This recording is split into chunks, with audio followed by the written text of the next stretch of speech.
how to change the language on Grubhub app. Hey everyone, welcome back to the channel. In today's video, I'll show you how to change the language of the Grubhub app.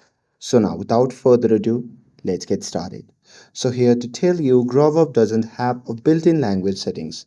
So it follows your phone language. So to change it, you need Android system language. So here, simply close the Grubhub app, and after that, simply open the settings app.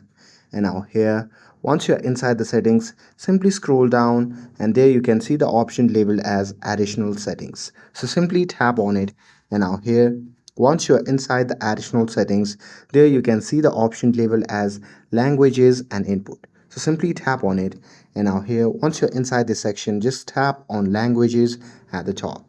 And after that, on the new page, you will see the list of all languages. So here you can simply scroll through or search for the language that you want to change to.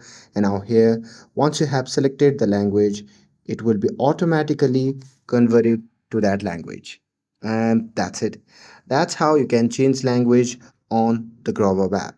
With this, if you found this video helpful, then don't forget to like, share, and subscribe to get updated for more videos. Thanks for watching, and I'll see you in the next video.